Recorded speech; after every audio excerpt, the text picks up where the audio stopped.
और आपने कब्र की तरफ इशारा करके फरमाया ले मिसले हाजा फअइदू या इख्वानी, ऐ मेरे सहाबा इस कब्र में तुम सबको जाना है, हम सबको जाना है, इस कब्र की तैयारी करो।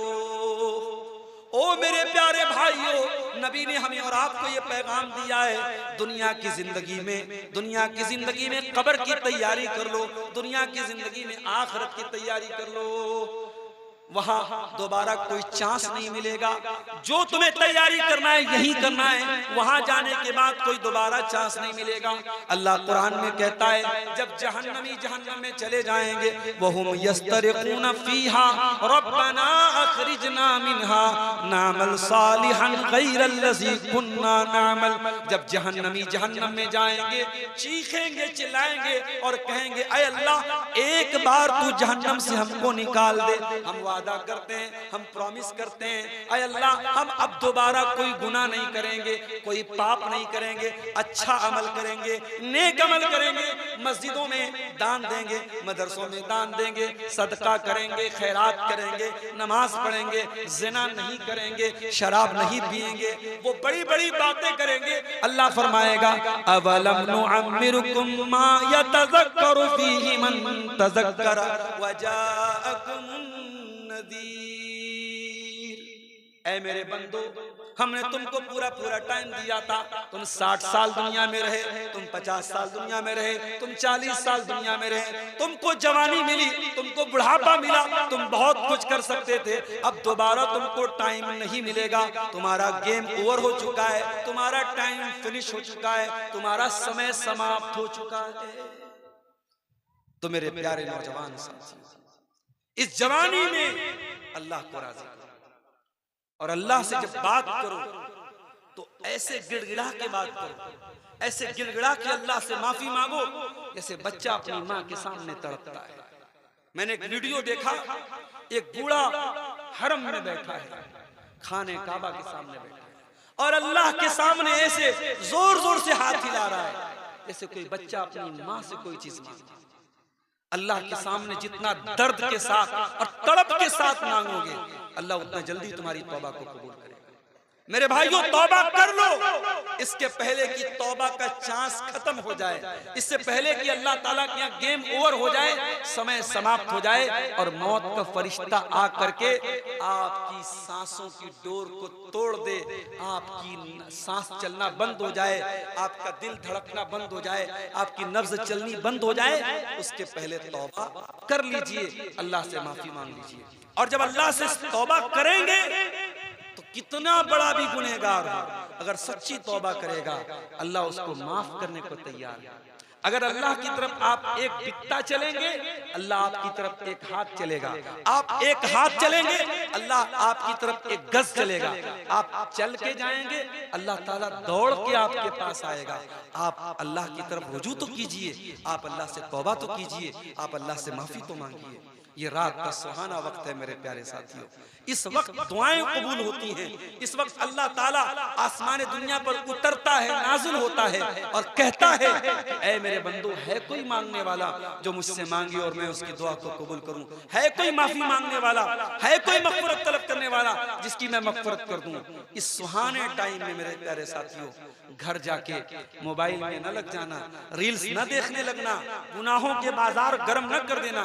इस सुहाने वक्त में अगर मौका मिले घर जाना और वजू करके, फजर का टाइम भी बहुत ज्यादा नहीं बचेगा, घर जाके आप अल्लाह के सामने रोने लगना, गिड़गिड़ाने लगना, माफी मांगना, तौबा कर लेना। और क्या पता कि वो तौबा के जो आंसू निकलेंगे आंखों से, वो आंसू हमारे गुनाहों की सारी आग को बुझा देंगे। दुनिया के किसी पानी में वो पावर नहीं है, तो तौबा के आंसुओं में जो पावर है मेरे प्यारे साथियों। अल्लाह के नबी ने फरमाया ला यलिजुन नार रजुलन बका मिन खशियतिल्लाह, वो इंसान जिसकी आंखों से अल्लाह के खौफ से आंसू बहता हो वो इंसान जहन्नम में नहीं जा सकता है, वो आंखें जहन्नम में नहीं जाएंगी। अपनी आंखों को रोने की आदत डलवाओ मेरे भाइयों, अपनी आंखों से अल्लाह की बारगाह में आंसू बहाने की आदत। इसलिए अबू बकर सिद्दीक मुझे डर पैदा हो गया कि कहीं मैं मुनाफिक तो नहीं हो गया। हजरत अबू बकर सिद्दीक ने कहा हंज़ला सवाल तो तुम्हारा जेन्युइन है, सवाल तो तुम्हारा सही है, ये तो हम भी महसूस करते हैं। चलो चल करके इसको अल्लाह के नबी से क्लियर कर लेते हैं। अब ये दोनों हस्तियां जनाब मोहम्मद रसूलुल्लाह सल्लल्लाहु अलैहि वसल्लम के पास आती हैं। हजरत हंज़ला कहते हैं अल्लाह के नबी ऐसा ऐसा मामला है और मुझे ऐसा लगता है कि मैं मुनाफिक हो गया हूं। नाफक़ हंज़ला, अल्लाह के नबी हंज़ला तो मुनाफिक हो गया है।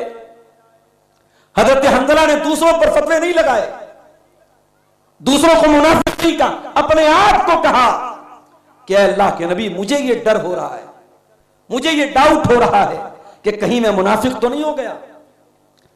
आपने फरमाया ऐ हंज़ला, जब तुम मेरी मजलिस में बैठते हो, जब जन्नत की बातें होती हैं, जहन्नम की बातें होती हैं, ऐ हंज़ला अगर तुम हर वक्त उसी हालत में रहोगे, अगर तुम्हारा ईमान हमेशा उसी हालत में रहेगा, लसाफ़हतकुमुल मलाइकतु अला फुरूशिकुम, तो ऐ हंज़ला तुम्हारे बिस्तर पर आकर के फरिश्ते तुमसे मुसाफा करेंगे। इतने अल्लाह वाले बन जाओगे। मगर यह पॉसिबल नहीं है, यह मुमकिन नहीं है कि दिल हमेशा एक हालत में रहे। ऐ हंज़ला दिल के अंदर ईमान घटता है, बढ़ता है, अप एंड डाउन होता है, ऊपर और नीचे होता है। इसका मतलब यह नहीं है कि तुम मुनाफिक हो गए। मेरे अजीजों, मेरे भाइयों, हजरत हंज़ला को अगर फिक्र हुई, सबसे पहले अपनी फिक्र हुई। उन्होंने अपने बारे में जाकर के पूछा ऐ अल्लाह के नबी मैं तो मुनाफिक नहीं हो गया। और आगे बढ़िए, अल्लाह के नबी के एक साहबी हैं, नाम नोट कर लो, हुज़ैफा बिन यमान। ये कौन साहबी हैं? ये अल्लाह के नबी के सेक्रेटरी थे। सेक्रेटरी किसको बोलते हैं? जिसको राज की बातें बताई जाए। अल्लाह के नबी ने इनको बहुत सारी राज की बातें बताई। हत्ता कि हज़रत हुज़ैफा इब्न यमान को अल्लाह के नबी ने मदीना के अंदर रहने वाले मुनाफिकों की लिस्ट भी बताई थी। और सहाबे किराम हज़रत हुज़ैफा के ऊपर इतना विश्वास करते थे, इतना भरोसा करते थे कि अगर किसी के जनाजे में हज़रत हुज़ैफा शामिल नहीं होते थे, लोग समझ जाते थे वो मुसलमान का जनाजा नहीं, मुनाफिक का जनाजा है। इतना विश्वास करते थे। हजरत हुज़ैफा राज़दारे रसूल थे, नबी ने उनको राज की बातें बताई थी। हजरत हुज़ैफा के पास एक दिन हजरत उमर आते हैं और हजरत उमर हजरत हंज़ला का हाथ, हजरत हुज़ैफा का हाथ पकड़ के कहते हैं ऐ हुज़ैफा सच बताना, अल्लाह के नबी ने आपको मुनाफिकों की जो फहरिस्त बताई थी, मुनाफिकों की जो लिस्ट बताई थी, ऐ हुज़ैफा अल्लाह का वास्ता देकर के कहता हूं सच बताना, उस लिस्ट में कहीं उमर इब्न खत्ताब का नाम तो नहीं है, उसमें कहीं मेरा नाम तो नहीं है। हजरत हुज़ैफा ने कहा कैसी बात कर रहे हैं ऐ उमर, ऐ अमीरुल मोमिनीन, कैसी बात कर रहे हैं, आप कभी उस लिस्ट में नहीं हो सकते। मैं गवाही देता हूं आपके ईमान की, आप उस लिस्ट में नहीं। हजरत उमर जैसा इंसान, उसको अपनी फिक्र है मेरे भाई कि कहीं ऐसा तो नहीं मुझसे कभी कोई ऐसी चूक हो गई हो कि नबी ने मुनाफिकों की जो लिस्ट बताई है, कहीं उस लिस्ट में मेरा नाम तो नहीं। आज कौन अपने आप को मुनाफिक समझने को तैयार है? हमें तो दूसरों पर फतवे लगाने हैं, हमें तो दूसरों के ईमान का फैसला करना है। मेरे प्यारे साथियों, इस्लाह मुआशरा की तमाम कोशिशें आज इसीलिए नाकाम हो रही हैं कि हर इंसान दूसरों पर कीचड़ उछाल रहा है, कोई अपनी इस्लाह करना नहीं चाहता है। कुरान करीम की जो आयत मैंने आपके सामने खुतबा मसनूना के बाद पढ़ी है, उस आयत में भी अल्लाह ताला ने हमसे और आपसे एक सवाल किया है। ये कुरान की 27वें पारे की आयत है, सूरतुल हदीद की आयत नंबर 16 है।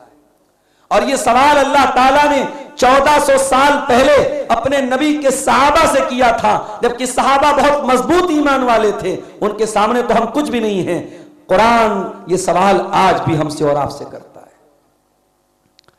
अलम यानि लिल्लदीना आमनू अन तख्शा कुलूबुहुम लिज़िक्रिल्लाह, क्या ईमान वालों के लिए अभी वो समय नहीं आया, वो वक्त नहीं आया, वो टाइम नहीं आया कि अल्लाह का कलाम सुन करके उनके दिल पिघल जाए।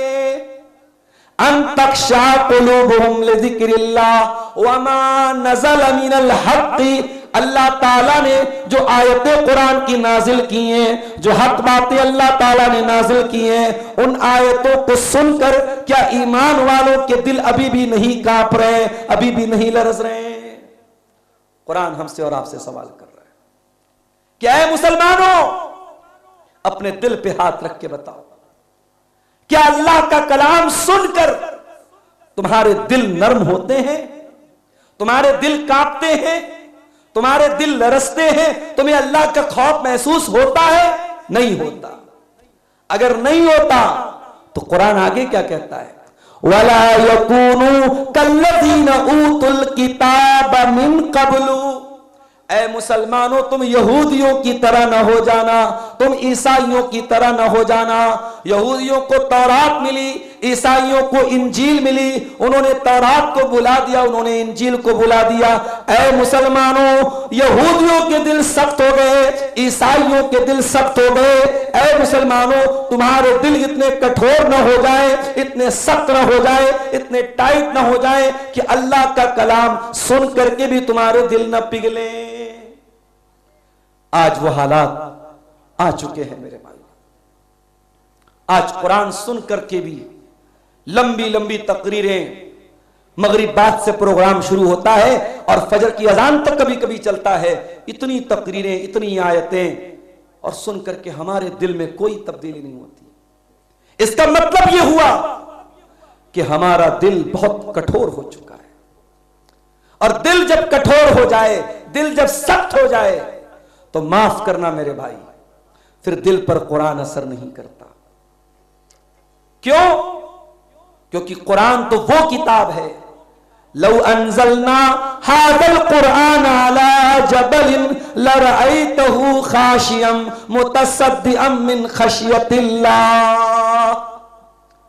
इस कुरान को अगर हमने किसी पहाड़ के ऊपर भी उतारा होता तो पहाड़ भी अल्लाह के खौफ से रेजा रेजा हो जाता, चकनाचूर हो जाता, टुकड़े टुकड़े हो जाता।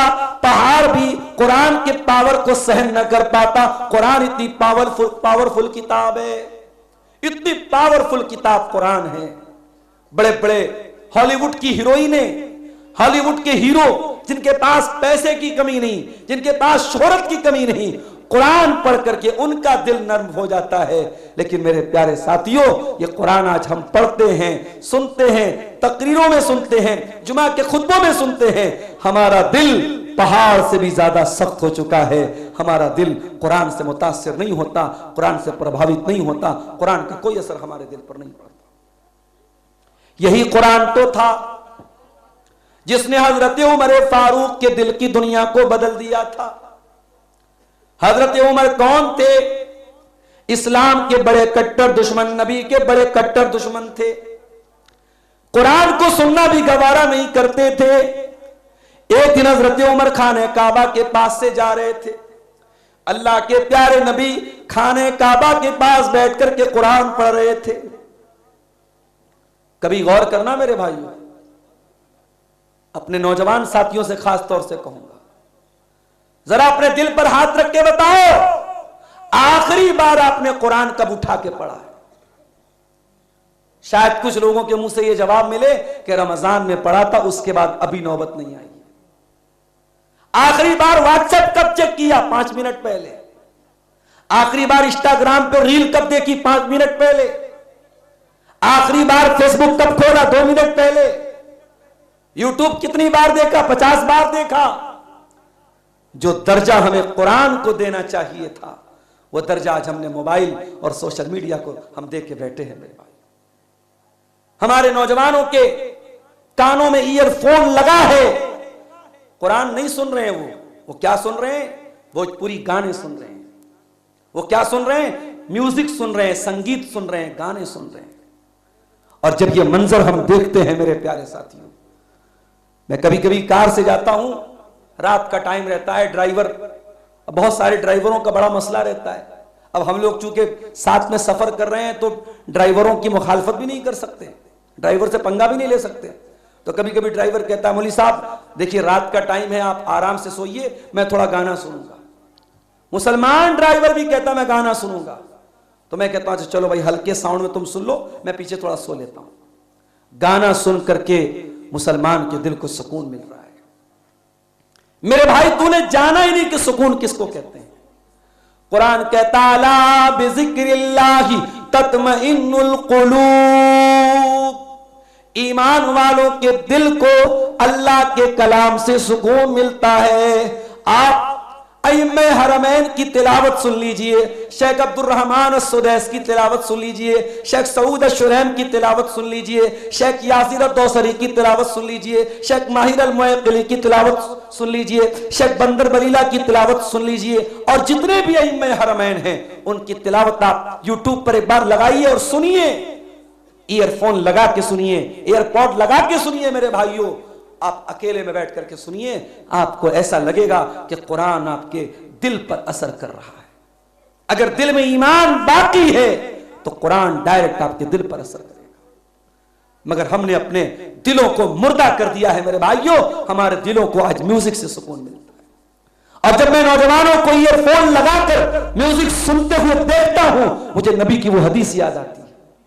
अल्लाह के नबी फरमाते हैं, वो जमाना भी मेरी उम्मत पर आएगा जब मेरी उम्मत के लोगों को जमीन में दसा दिया जाएगा, आसमान से पत्थर बरसाए जाएंगे और मेरे उम्मत के लोगों की शक्लें बदल दी जाएंगी, उनके चेहरे सूअर और बंदर के जैसे कर दिए जाएंगे।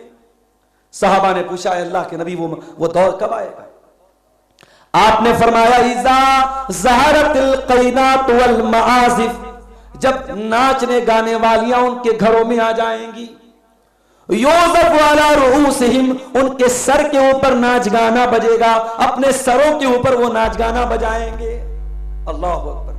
नबी ने हेडफोन का नाम नहीं लिया, नबी ने ईयरफोन का नाम नहीं लिया, मगर नबी ने जो अल्फाज इस्तेमाल किए, आज हेडफोन और ईयरफोन पर वो अप्लाई होते हैं, वो बिल्कुल सटीक बैठते हैं कि आज का नौजवान अपने ईयरफोन लगा करके बैठ करके गाने सुन रहा है। मेरे नौजवान साथियों, कभी कुरान को सुन और तू देख कि तेरे दिल पर कितना असर होता है, कुरान किस तरीके से तेरे दिल को अपील करता है। हजरत उमर तो इस्लाम के दुश्मन है, देखा नबी, अल्लाह के नबी कुरान पढ़ रहे हैं। हजरत उमर के दिल में ख्याल आया कि अरबी जबान तो मुझे भी आती है। ए भाई देखो, बीच में कोई शोर शराबा डिस्टर्ब मत करो, बिल्कुल। पहले मैं बहुत थका आ रहा आया हूं, मुझे इत्मीनान से तकरीर करना, तो बीच में कोई भी शोर आएगा मैं डिस्टर्ब हो जाऊंगा। हजरत उमर ने कहा, चलो मैं सुन के देखता हूं कुरान कैसी किताब है। अल्लाह के नबी कुरान पढ़ रहे हैं, हजरत उमर सुन रहे हैं। कुरान सुनते सुनते हजरत उमर के दिल में ख्याल आया, इतना अच्छा कलाम है, जरूर ये शायरी है, पोएट्री है, कविता है। मोहम्मद तो शायर हो चुके हैं, शायरी सुना रहे हैं। हजरत उमर के दिल में ख्याल आया, अल्लाह के नबी ने कुरान की आयत पढ़ दी, सूरतुल हाक्का की, वमा हुआ बिकौली शाइर कलीलन मा तुमिनून। ये कुरान किसी शायर की शायरी नहीं है, किसी पोएट की पोएट्री नहीं है, किसी कवि की कविता नहीं है। तुम लोग ईमान कम रखते हो, तुम्हारे ईमान की कमी की निशानी है ये। जब ये ख्याल, इसकी तरदीद हो गई तो हजरत उमर ने कहा, अच्छा ये शायरी नहीं है तो ये मंतर होगा, ये जादूगर का जादू होगा, ये काहिन की कुहानत होगी। अभी ये ख्याल हजरत उमर के दिल में आया, अल्लाह के नबी ने अगली आयत पढ़ दी, वला बिकौली काहिन कलीलम मा तज़क्करून। ये कुरान किसी जादूगर का मंत्र नहीं है, किसी ज्योतिषी का मंत्र नहीं है, किसी काहिन की कुहानत नहीं है। तंजीलुम मिर रब्बिल आलमीन, ये कुरान तो अल्लाह रब्बुल आलमीन ने उतारा है। हजरत उमर के दिल पर कुरान की चोट लगी, मगर बड़े कट्टर दुश्मन थे इस्लाम के, अभी उन्होंने इस्लाम कबूल नहीं किया। कुछ दिन और गुजरे, एक दिन हजरत उमर तलवार लेके निकल पड़े। किसी ने पूछा, कहां जा रहे हो? कहा, ये तलवार नऊजुबिल्लाह सुम्मा नऊजुबिल्लाह मुहम्मदुर रसूलुल्लाह का काम खत्म कर देगी। उन्होंने कहा, अरे भाई पहले अपने घर जाओ, तुम्हारी बहन, तुम्हारे बहनोई भी मुसलमान हो गए। हजरत उमर अपनी बहन के घर आए, उनकी बहन का नाम था फातिमा बिनते खत्ताब, बहनोई का नाम था सईद बिन जैद। ये दोनों मियां बीवी मुसलमान हो चुके थे और अंदर हजरत खब्बाब उनको कुरान पढ़ा रहे थे। हजरत उमर ने दरवाजा खटखटाया, अंदर से आवाज आई, कौन? कहा उमर। हजरत खब्बाब जल्दी से छुप गए। हजरत उमर बड़े गुस्से वाले आदमी थे। हजरत उमर ने दरवाजा खोला, कहा मुझे पता लगा तूने बाप दादा का दीन छोड़ के मोहम्मद का दीन कबूल कर लिया। बहन को मारना शुरू किया, बहनोई को मारना शुरू किया। बहनोई लहू लुहान, बहन लहू लुहान। उमर तो उमर थे, बहन ने कभी नजरें मिला के अपने भाई से बात नहीं की थी। आज बहन के चेहरे से खून बह रहा है। बहन ने अपने भाई का मार के हाथ की मार खाई और मार खाने के बाद कहने लगी, ऐ उमर, ऐ मेरे भाई, तुझे जो करना है कर ले। हमने कलमा पढ़ लिया, हमने मोहम्मद रसूलुल्लाह के ऊपर ईमान हम ले आ चुके हैं। अब ईमान हमारे दिल से नहीं निकल सकता है, तुझे जो करना है तू कर ले। जब बहन ने यह बोला, हजरत उमर साइलेंट हो गए कि मेरी बहन कभी पलट के जवाब नहीं देती थी, आज ऐसा बोल रही है। इतनी हिम्मत उसके अंदर कैसे है? कच्चा अभी तू क्या पढ़ रही थी, जरा वो कलाम मुझे पढ़ के सुना। बहन ने कहा, नहीं, तू नापाक है, तू नहीं पढ़ सकता इस किताब को, जा पहले तू गुस्ल करके आ। हजरत उमर गुस्ल करके आए और बहन ने कुरान रखा सामने। उस वक्त जितने कुरान की आयतें उतरी थी उतनी सामने लाके रख दी। उसमें सूरह ताहा की इब्तिदाई आयतें हजरत उमर पढ़ने लगे। आहा, कभी किसी अच्छे कारी की आवाज में यूट्यूब पर जाइए और सूरह ताहा की तिलावत सुनिए, ईयरफोन लगा के सुनिए। वल्लाह, अब अपने दिल, आपको अरबी आती हो चाहे ना आती हो, आप उन आयतों का मतलब समझते हो या ना समझते हो, मगर सूरह ताहा, सूरह रहमान, सूरह मरियम, ये वो सूरतें हैं मेरे भाइयों, जब इनको किसी अच्छे कारी की आवाज में सुनो ना तो ऐसा लगता है कि बदन के रोंगटे खड़े हो जाते हैं। ऐसा लगता है कि दिल के ऊपर कुरान की आयतें दरिया के पानी की तरह बह रही हैं और कुरान पर दिल पर असर कर रही है। हजरत उमर कुरान पढ़ने लगे। ताहा मा अंज़लना अलैकल कुरान लितशका, ऐ नबी, हमने ये कुरान आप पर इसलिए नहीं उतारा कि आप परेशानी में पड़ जाएं, इल्ला तज़किरतल लिमन यख्शा, ये कुरान तो नसीहत है हर उस इंसान के लिए जो इस कुरान के ऊपर गौर करे और जिसके दिल में अल्लाह का डर। हजरत उमर ने जब कुरान की आयतें पढ़ी, उनके दिल पर बहुत पहले जो कुरान की चोट लगी थी, आज उस चोट ने असर दिखाया। कहा, मेरी बहना, मुझे अपने रसूल के पास लेके चल, मैं भी कलमा पढ़ना चाहता हूं। और उसके बाद हजरत उमर आते हैं और दार अरकम में पहुंचते हैं जहां अल्लाह के नबी मौजूद हैं। और जब दरवाजा खटखटाते हैं और सहाबे किराम जब डर जाते हैं कि हजरत उमर आए हैं, जब दरवाजा खुलता है, हजरत उमर कहते हैं, ऐ अल्लाह के नबी, अशहदु अल्ला इलाहा इल्लल्लाह व अशहदु अन्नका रसूलुल्लाह, मैं गवाही देता हूं अल्लाह के सिवा कोई माबूद नहीं, और मैं गवाही देता हूं कि आप अल्लाह के रसूल हैं। कुरान की आयतें सुनकर और कुरान की आयतें पढ़कर हजरत उमर जैसा कठोर दिल का इंसान ईमान ले आया।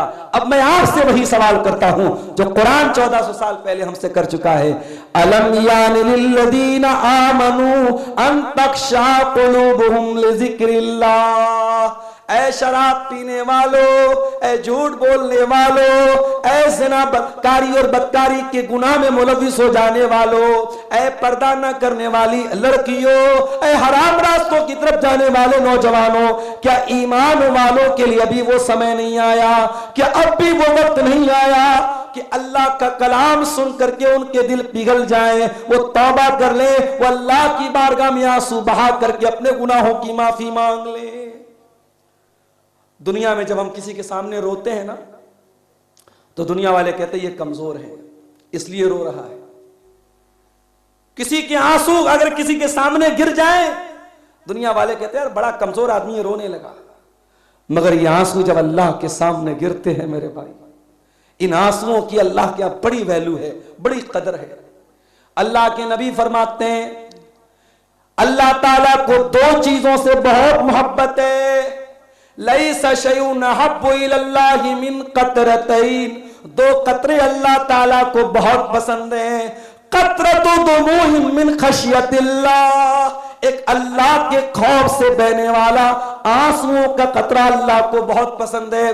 वह कतरतो दमिन तोहरा फी सबीलिल्लाह, और एक खून का कतरा अल्लाह ताला को बहुत पसंद है जो अल्लाह की राह में बहाया जाता है। वो खून का कतरा और वो आंसुओं का कतरा अल्लाह ताला को बहुत पसंद है।